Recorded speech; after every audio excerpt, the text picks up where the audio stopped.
Please subscribe to my YouTube channel and push the bell icon. Hello दोस्तों, नमस्कार। मैं धर्म प्रकाश त्यागी। स्वागत है आपका मेरे YouTube चैनल सक्षम एजुकेशन क्लासेज में। दोस्तों, आज हम चर्चा करने वाले हैं नवोदय विद्यालय संगठन ने जो अभी हाल ही में एग्ज़ाम कराया था 17 सितंबर 2019 को पीजीटी का, उसके बारे में। और ये पीजीटी मैथ्स का पेपर है जिसकी मैं रीजनिंग कराने आप लोगों को जा रहा हूँ। जो पीजीटी मैथ्स से ली गई है, ये पेपर मैंने खुद ने भी दिया था। दोस्तों, पहले तो मैं आपको इस एग्ज़ाम के बारे में बता देता हूँ। तो दोस्तों, इसमें टोटल क्वेश्चन आए थे 180, जिसमें रीजनिंग के 15 क्वेश्चन आए थे, जीके एंड जीएस के 15 क्वेश्चन आए थे, टीचिंग एप्टीट्यूड के 20 क्वेश्चन आए थे और सब्जेक्ट रिलेटेड 100 प्रश्न आए थे। इस तरह से टोटल स्कोर हो रहा था ये 150, है ना। इसके अलावा 30 प्रश्न और आए थे, जिसमें 15 हिंदी के थे, 15 इंग्लिश के थे, जिसको हमें ओनली पासिंग मार्क्स लाने थे 5-5 नंबर। इसका मतलब अगर आपके 5 नंबर से कम हो जाते हैं तो आपके सब्जेक्ट में इन 150 में से कितने भी आएँ, जब 150/150 क्यों ना आए, आप एग्ज़ाम से बाहर हैं, आप क्वालिफाइड नहीं हैं, है ना दोस्तों। तो हम बात करने वाले हैं आज रीजनिंग के 15 प्रश्न की। ठीक है दोस्तों, हम स्टार्ट करते हैं। देखो दोस्तों, जी मेरा ही पेपर है और इसमें प्रश्न नंबर 1 था कि निम्नलिखित प्रश्न में एक कथन और 4 निष्कर्ष दिए गए हैं। खुद के स्तर पर कुछ भी हल किए बिना कथन का तार्किक रूप से अनुसरण करने वाले निष्कर्ष का चुनाव करें। देखो दोस्तों, इसमें आपको कथन दिया गया है और उसके 4 निष्कर्ष दिए गए हैं।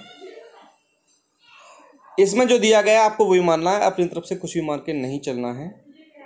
तो दोस्तों देखो, इसमें क्या दिया गया है। प्रश्न क्या है कि उस दुकान की ज़्यादातर साड़ियाँ महंगी हैं। उस दुकान की ज़्यादातर साड़ियाँ महंगी हैं, इसका मतलब उस दुकान पर सस्ती भी साड़ी हैं। इसका मतलब हम ये लगा सकते हैं। ठीक है, तो इसका निष्कर्ष क्या क्या निकल के आ रहे हैं वो देख लेते हैं। उस दुकान, पहला है इसमें, उस दुकान में कोई भी सस्ती साड़ी उपलब्ध नहीं है, तो ये तो गलत हो गया, है ना। उस दुकान में मौजूद हैंडलूम की साड़ियाँ सस्ती हैं, उसने ऐसा भी नहीं कहा, तो ये भी गलत हो गया। तीसरा देख लेते हैं, उस दुकान में सस्ती साड़ियाँ भी हैं, तो मैंने अभी आपको बोला उसमें क्वेश्चन में क्या दे रहा है, उस दुकान की ज़्यादातर साड़ियाँ महंगी हैं, यानी उस दुकान में कुछ साड़ियाँ सस्ती भी हैं, तो इसका मतलब तीसरा जो है सही हो जाएगा। चौथा देख लेते हैं, उस दुकान की कुछ साड़ियाँ महंगी हैं। तो दोस्तों आपको प्रश्न में दे रखा है ज़्यादातर साड़ियाँ महंगी हैं और यहाँ पर बोल रहा है कुछ साड़ियाँ, इसका मतलब ये भी गलत हो जाएगा। तो इसमें जो निष्कर्ष है तीसरा, ओनली वो ही सही निकल रहा है, तो इसका और राइट आंसर हो जाएगा केवल निष्कर्ष 3 का अनुसरण करता है। ओके दोस्तों, अब आगे चलते हैं। प्रश्न नंबर 2, दी गई आकृति में सीधी रेखाओं की संख्या ज्ञात कीजिए। ठीक है दोस्तों, सीधी रेखाओं की बात कर रहा है, तो मैं आपको बता देता हूँ इस आकृति में कितनी सीधी रेखाएं हैं। देखो दोस्तों, ये ट्राइंगल है, तो एक रेखा तो ये हो गई आपकी, एक ये हो गई, एक ये हो गई, यानी तीनों बाहर की हो गई, 3 तो ये हो गई। ठीक है भाइयों, अब बात करेंगे हम, एक ये रही और एक ये रही, दो ये हो गई। ठीक है दोस्तों, और एक ये और एक ये, 2 ये हो गई। ओके, और दोस्तों देखो, एक ये हो गई और एक ये हो गई, 2 ये हो गई। और देख रहे थे इसके अलावा कोई है क्या, इसके अलावा देखो, एक ये रही और एक ये रही, 2 ये हो गई। अब दोस्तों काउंट कर लो कितनी हो रही हैं, 3 2 5, 5 2 7, 2 9, 2 11। इसका मतलब इसका राइट आंसर हो जाएगा आपका 11। ओके दोस्तों, आगे चलते हैं कि निम्नलिखित के लिए सही विकल्प का चुनाव करें। प्रश्न नंबर 3 क्या कह रहा है, निम्नलिखित के लिए सही विकल्प का चुनाव करें। बंदूक, गोली, चिमनी। देखो दोस्तों, बंदूक से गोली दागी जाती है, या हम उसको ऐसे कह सकते हैं, गोली बंदूक में से निकलती है, तो चिमनी में से क्या निकलता है, तो भाई चिमनी में से धुआं ही निकलेगा, है ना। तो इसका राइट आंसर हो जाएगा धुआं। और इसका प्रश्न नंबर 4 देख लेते हैं। नीचे दिए गए 4 विकल्पों में से उस विकल्प का चुनाव करें जो नीचे दिए गए 3 शब्दों का सबसे बेहतर विवरण देता हो। दोस्तों, मछली घर, पक्षीशाला, मधुमक्षिका पालन गृह, ये क्या चीज़ें हैं? तो आपको ऑप्शन दिए गए हैं। देखो, मछली घर मधुमक्षिका से संबंधित हो गया, पक्षीशाला पालन गृह से संबंध हो गया, तो ये रहने का स्थान है इनका, है ना दोस्तों। तो देख लेते हैं ऑप्शन। ये पहला ऑप्शन है, ये सभी शब्द जानवरों को रखने की जगह से संबंधित हैं। तो प्रश्न ऑप्शन नंबर 1 ही ठीक हो जाता है। ठीक है। अब मित्रों, क्वेश्चन नंबर 5, एक कक्षा में लड़कों की संख्या लड़कियों की संख्या से 4 गुना है। निम्नलिखित में से कौन सी संख्या कक्षा में छात्रों की कुल संख्या को निरूपित करती है? दोस्तों, ये प्रश्न same to same TET mathematics 23 सितंबर 2018 को डीएसएसबी ने जो पेपर लिया था उसमें आया था।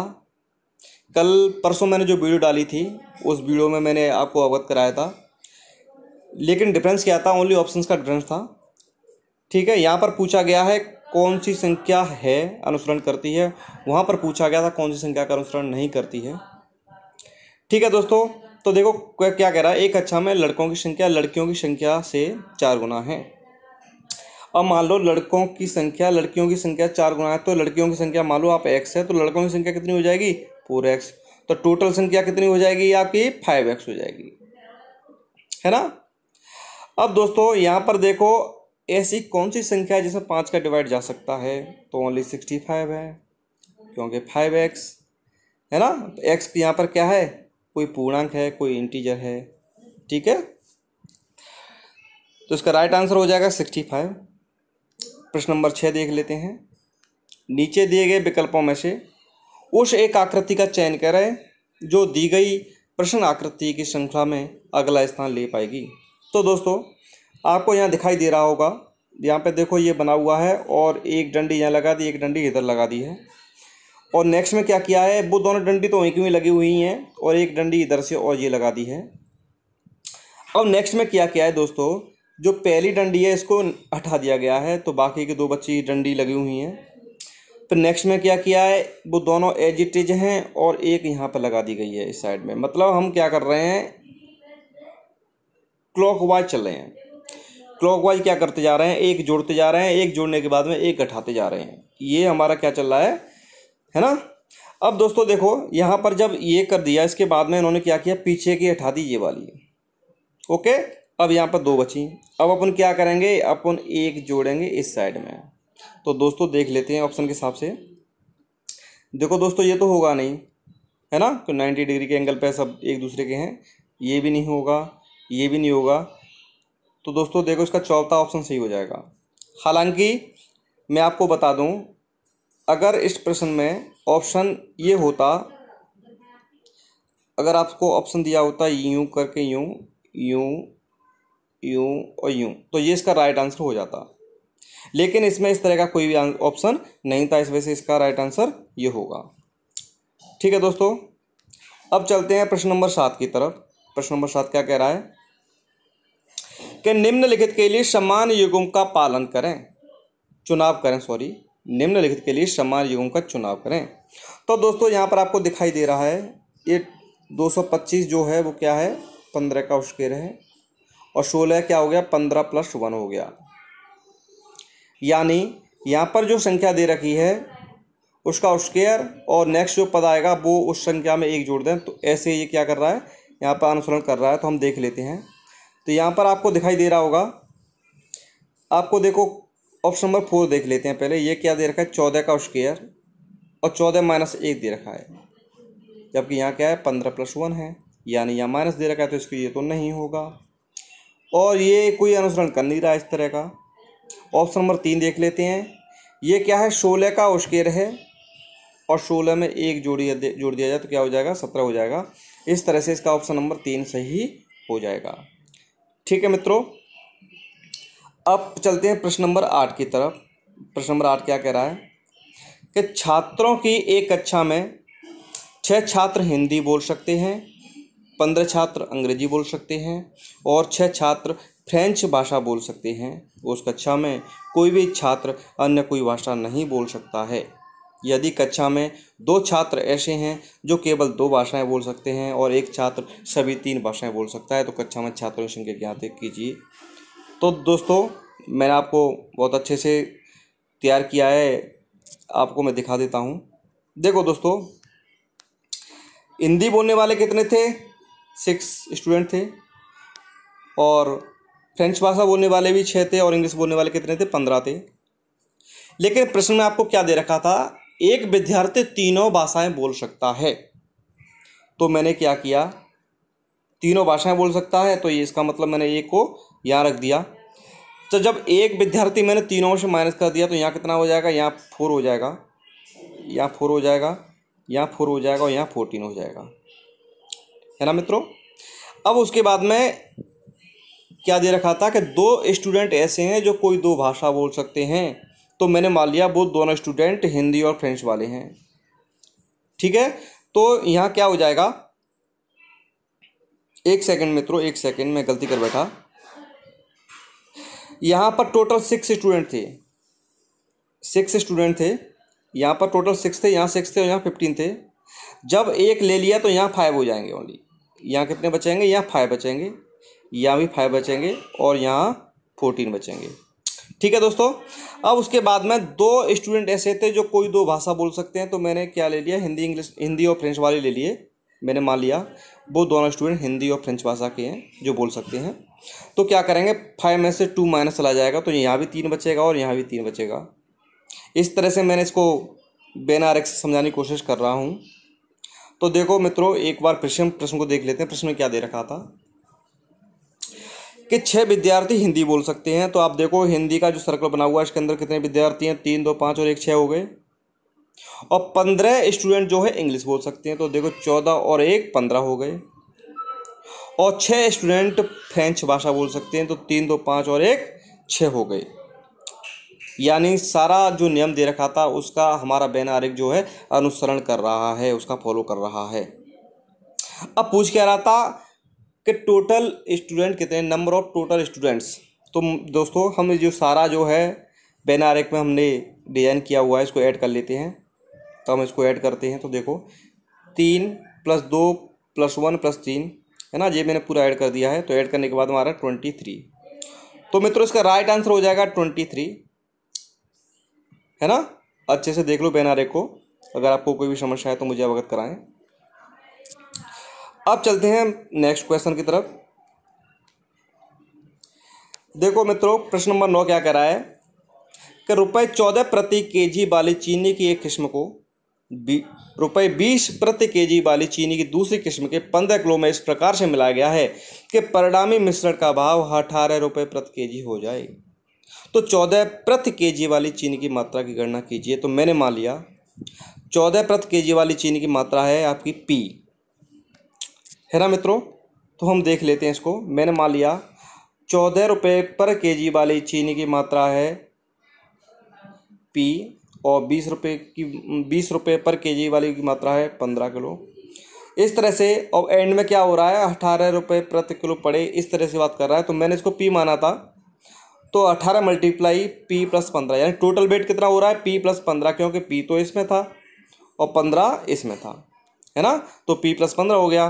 कितना पढ़ना चाहिए अपन को? 18 पढ़ना चाहिए, 18 पढ़ना चाहिए। ठीक है मित्रों। अब देखो जब ये 40P हो गया, 14P हो गया, और जब मैं 20 और 15 का मल्टीप्लाई करता हूँ तो 300 हो जाएगा। इसी प्रकार से ये 18P और 18 और 15 का मल्टीप्लाई करूँगा तो 270 हो जाएगा, है ना दोस्तों। अब मैं क्या करूँगा? अब 14P को मैं इस साइड में लेके जाऊँगा तो माइनस का हो जाएगा, 270 को इस साइड में लेके आऊँगा तो ये माइनस का हो जाएगा।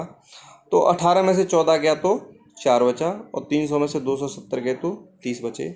जब मैं डिवाइड करता हूँ P की वैल्यू निकालने के लिए तो कितना आ गया? 7.5, यानी इसका राइट आंसर हो जाएगा ऑप्शन नंबर 1, 7.5 केजी। यानी हमने जो ₹14 प्रति केजी वाली चीनी थी उसकी मात्रा कितनी लेनी पड़ेगी? 7.5 किलो, यानी 7.5 केजी। ठीक है मित्रों, हम आगे चलते हैं। प्रश्न नंबर 10 क्या कह रहा है? मंदिर में प्रभु का परिचय देते हुए राकेश ने कहा मंदिर में प्रभु का परिचय देते हुए राकेश ने कहा कि उनका बेटा मेरे बेटे का मामा है। तो प्रभु का राकेश से क्या संबंध है? तो मित्रों देखो, राकेश ने प्रभु का परिचय देते हुए कहा कि प्रभु का बेटा मेरे बेटे का मामा है। आगे समझ में? राकेश ने प्रभु का परिचय देते हुए कहा कि उनका बेटा मेरे बेटे का मामा है। तो दोस्तों देखो, ये उसका जो प्रभु का जो बेटा है वो राकेश का कौन हो जाएगा? शाला हो जाएगा, है ना। तब प्रभु का राकेश का संबंध क्या होगा? ससुर का होगा, और ससुर पिता के समान होता है। इस वजह से इसका राइट आंसर हो जाएगा पिता। ठीक है मित्रों, अब देख लेते हैं प्रश्न नंबर 11। निम्नलिखित के लिए सही विकल्प का चयन करें। तो दोस्तों आपने आकृति अच्छे से देख ली, मैं आपको एक बार फिर से बता देता हूँ। देखो ये वाला प्रश्न है। तो दोस्तों इसमें ये आप देखो, अगर आप इसको 1 नंबर दें, इसको 3 नंबर दें, इसको 2 नंबर दें, तो इसको इसमें क्या किया गया? चेंज किया गया है ना। तो देखो हमने 1 और 2 और 3 इस तरह से मैंने इसको क्या कर लिया? सेट कर लिया। इसी तरह से मैंने यहाँ पर जो नंबर दिया था 231, वो 231 नंबर मैंने यहाँ दे दिया, और यहाँ पर मैंने जैसे सेट किया था 1 2 3 में, इसी तरह से मैं यहाँ पर जब मैं सेट करता हूँ तो मेरा क्या निकल के आ रहा है? मेरा ये निकल के आ रहा है, जिसका राइट आंसर हो जाएगा 4। उम्मीद करता हूँ आपकी समझ में अच्छे से आ गया होगा। आप इसका स्क्रीनशॉट ले लें, अगर आपको बाद में समझना हो तो आप इसका स्क्रीनशॉट ले सकते हैं, है ना। दोस्तों मैं आगे चलता हूँ नेक्स्ट प्रश्न की तरफ। देखो प्रश्न नंबर 12 क्या कह रहा है? नीचे दिए गए 4 विकल्पों में से उस विकल्प का चुनाव करें जो नीचे दी गई 3 संख्या का सबसे बेहतर विवरण देता है। सबसे बेहतर विवरण देता है। तो प्रश्न देखो, आपको ऑप्शन क्या दे रखे? 343, 1331 और 2197 सॉरी। तो हम क्या करेंगे? इसे ऑप्शन वाइज चेक करेंगे। तो पहला ऑप्शन है आपका, ये सभी संख्याएं विषम संख्याओं का घन है, तो अपन चेक कर लेते हैं। 343 किसका घन होता है? 7 का घन होता है। 1331 11 का घन होता है, और 2197 13 का घन होता है। तो भाई साहब पहला ऑप्शन एकदम सही है, क्योंकि ये तीनों संख्या जो हैं 7, 11 और 13 विषम संख्या हैं। तो इसका पहला ही ऑप्शन क्या हो जाएगा? राइट हो जाएगा। लेकिन दोस्तों हम इसको आगे भी बाकी के जो ऑप्शन है उन पे भी थोड़ा सा गौर फरमाएंगे, और गौर फरमाना जरूरी भी है। इसका दूसरा ऑप्शन है, ये सभी संख्या हैं संख्याओं का वर्गमूल है। किन्हीं संख्याओं का वर्गमूल है? नहीं। 343 का भी कोई वर्गमूल नहीं है, और इसका भी नहीं है, और 2197 का भी नहीं है। तो ये ऑप्शन क्या हो जाएगा? गलत हो जाएगा। ऑप्शन नंबर 3 देख लेते हैं। ये सभी संख्या प्राकृत संख्या हैं। These numbers are natural numbers. Yes, सारे नेचुरल नंबर्स हैं, सारे पॉजिटिव इंटीजर हैं। तो ये तीसरा ऑप्शन भी इसका क्या होगा? राइट होगा। चौथा देख लेते हैं। ये सभी संख्याएं विषम संख्याओं का वर्ग हैं। नो, ये विषम संख्याओं का घन है, वर्ग नहीं है। इस वजह से ये ऑप्शन भी गलत हो जाएगा। तो दोस्तों इसमें पहला ऑप्शन और तीसरा ऑप्शन दोनों सही हैं, लेकिन बोर्ड ने पहले ऑप्शन को ज़्यादा सही माना है, इस बात का ध्यान रखना। लेकिन दोनों ऑप्शन सही होने चाहिए। ऑप्शन नंबर 1 और ऑप्शन नंबर 3 दोनों इसमें सही हैं। ठीक है मित्रों, अब आगे चलते हैं। प्रश्न नंबर 13 क्या दे रखा है? ये हरि प्रथम श्रेणी से स्नातक है और उसने चयन परीक्षा में 65% अंक प्राप्त किए हैं। वह पिछले 2 सालों से विपणन अधिकारी के रूप में काम कर रहा है। उसका जन्म 20 जुलाई 1990 को हुआ था। दोस्तों इसमें पूछना क्या चाह रहा है? आपकी समझ में आया कुछ? मेरी तो समझ में नहीं आया भैया। तो मित्रों आपको मैं बता दूं, ये प्रश्न अधूरा है। ठीक है दोस्तों, इस प्रश्न को बोर्ड को डिलीट करना पड़ेगा। इसकी फाइनल आंसर की आ जाएगी तो आपको पता चल जाएगा ये प्रश्न 100% डिलीट होगा। ठीक है मित्रों, हम आगे चलते हैं। प्रश्न नंबर 14 देख लो। निम्नलिखित विकल्पों में से विषम अलग विकल्प को पहचानें। आपको ऑप्शन दिए गए हैं MLJ, ZXP, GEC, TRP। मैं आपको बता देता हूँ उसका सॉल्यूशन। देखो दोस्तों, आपको 4 ऑप्शन दिए गए थे, ये रहे ये। अब मैं जब इसको डिज़ाइन करता हूँ, मैंने ABCDEFG सारा लिख लिया। मैं अब देखता हूँ, चेक करता हूँ तो मैं एम एल जे चेक करता हूँ, तो देखो एम एल जे आ गया। अब मैं देखता हूँ जेड एक्स वी, तो जेड एक कम कर, एक को बाई को उठा के एक्स, फिर एक उठा के वी आ गया। जे ई सी, जे ले लिया, फिर ई ले लिया, फिर सी ले लिया। मतलब मैं क्या कर रहा हूँ, ऊपर से नीचे की तरफ आते समय एक नंबर को हटाते जा रहा हूँ। ये मेरा क्या है, सीरियल है। टीआरपी को भी देख लेते हैं, टीआरपी है ना मित्रों। टीआरपी में हमने एस को उठा दिया, फिर क्यू को उठा दिया, और जेड एक्स वी में भी हमने ऐसे ही किया। लेकिन मित्रों आपको नज़र आ रहा होगा यहाँ पर मैंने क्या, इन्होंने क्या किया है, एम एल जे तीनों ले लिए हैं। यानी यहाँ पर एल को ड्रॉप कर देते, तो एल को ड्रॉप कर देते, फिर के ले लेते, फिर जे को ड्रॉप कर देते, आई ले लेते, तो ये कैसा हो जाता, सिमिलर हो जाता। तो दोस्तों इस वजह से इसका राइट आंसर हो जाएगा आपका एम एल जे, है ना मित्रों। आ गया समझ में। अब देख लेते हैं प्रश्न नंबर 15। दी गई विकल्पों में से उस विकल्प का चुनाव करें जो दी गई आकृति दर्पण छवि दर्शाता है। तो मित्रों हम देख लेते हैं एक बार। देखो सब कोई डेट, ये मैंने दर्पण लगा दिया। मैं दर्पण लगाऊंगा तो दोस्तों देखो, जैसे ये तीर जो आ रहा है, चल के आ रहा है, वो कैसा हो जाएगा, वो ऐसे चल के आएगा। आएगा कि नहीं आएगा, है ना मित्रों। लेकिन आप एक चीज़ फरमाना यहाँ पर, जैसे आप यहाँ पर जो स्टार लगा हुआ है ना, आप इस पर गौर करिए। देखो स्टार हमें इससे इस साइड में दिखाई दे रहा है, तो हमें हमें इस तरफ दिखाई देना चाहिए। तो हम इसको चेक कर लेते हैं। देखो ऑप्शन नंबर 1 गलत, ऑप्शन नंबर 2 हो सकता है, ऑप्शन नंबर 3 गलत हो गया, ऑप्शन नंबर 4 भी हो सकता है। लेकिन दोस्तों हमने यहाँ पर देखा, जिस तरह से यहाँ पर दर्पण लगाने के बाद में ये यूँ है, तो ये यूँ आएगा। तो हम ऑप्शन नंबर 2 और ऑप्शन नंबर 4 देख लेते हैं। ऑप्शन नंबर 2 में गलत आ रहा है, तो ऑप्शन नंबर 4 में गलत आ रहा है, इस वजह से ऑप्शन नंबर 2 इसका क्या हो जाएगा, राइट आंसर हो जाएगा। मित्रों उम्मीद करता हूँ आपकी अच्छी समझ में आ गया होगा। दोस्तों आपको मेरा वीडियो कैसा लगा, ये मुझे अपने सुझाव ज़रूर दें। और यदि आपने मेरा अभी चैनल सब्सक्राइब नहीं किया है तो प्लीज़ मेरा चैनल सब्सक्राइब कीजिए। मैं आपके लिए ऐसे ही मेहनत करता रहूँगा। आप अपना प्यार इसी तरह बनाए रखें। इसी उम्मीद के साथ नमस्कार, जय हिंद, जय भारत।